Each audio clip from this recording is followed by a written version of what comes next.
කාටත් මේක වෙලා තියෙනවද? වැස්ස දවසක සීතල වෙද්දි නිතර ටොයිලට් යන්න වෙනවා වගේ දැනෙන එක මට විතරමද මෙහෙම වෙන්නේ කියලා හිතලා තියෙනව නේද? ඇත්තරම මේක සාමාන්‍ය දෙයක්.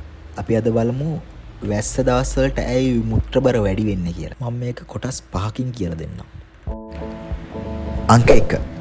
සීතල හා ශරීරයේ ප්‍රතිචාරය. වැස්ස දවස් වලට ටෙම්පරේචර් එක එන්න අඩු වෙනවා. ඒ කියන්නේ පරිසරයේ සීතල වැඩි වෙනවා. එතකොට අපේ ශරීරයේ තාප සංරක්ෂණය ස්ටාර්ට් කරනවා. ඒ කියන්නේ ශරීරය අපේ ඇඟ ඇතුලේ තියෙන රස්නේ ඉතුරු කරගන්න එයාගේ තියෙන හැම යුනිට් එකම ස්ටාර්ට් කරනවා. මේකට කියන්නේ සීතල ප්‍රේරිත මුත්‍රා පිටවීම කියලා. සරලවම කියනවා නම් සීතල වෙද්දි ශරීරය හිතනවා මට අමතර වතුර තියාගන්න තව ඕනේ නැහැ කියලා. ඒ හින්දා කිඩ්නි වලින් නැත්නම් අපේ වකුගඩු වලින් වැඩි වශයෙන් යුරින් ප්‍රොඩියුස් කරනවා. අංක 2. බ්ලඩ් ෆ්ලෝ එක වෙනස් වීම.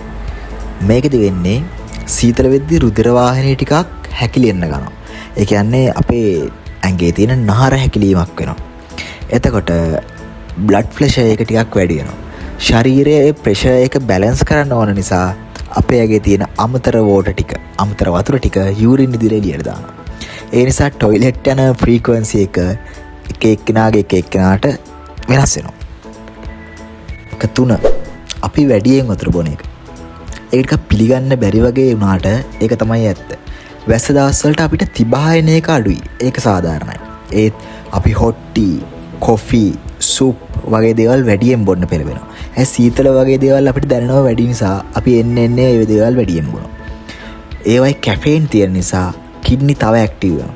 ඉතින් ඒකට හේතුවක් විදියට එයා තවත් යූරින් ප්‍රොඩියුස් කරන එක වැඩි කරන්න පටන් ගන්නවා. 4. ඇක්ටිවිටි එක අඩු වීම. වැස්ස දවස් වලට අපි වැඩියෙන් ඉන්නේ සීට් එක. ඔෆිස් එකේ ඉන්න කෙනෙක් සීට් එක, ගෙදර ඉන්න කෙනෙක් ඇඳක හාන්සි වෙලා ඒ විදියට. එතකොට අපේ ශරීරයේ පරිවෘත්තිය ගියාලි ටිකක් ස්ලෝ වෙනවා.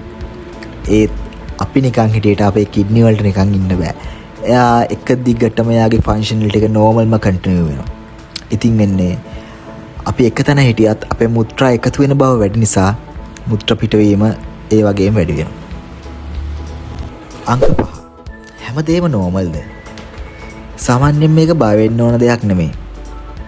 ඒත් මුත්‍ර කරන අතරතුර වේදනාවක්, මුත්‍රවල රුධිරය හෝ දැවෙන සංවේදනයක් නැත්නම් දැවිල්ලක් දැනෙනවා නම් අනිවාර්යෙන් ડોක්ටර් කෙනෙක් හම්බෙන්න ඕන.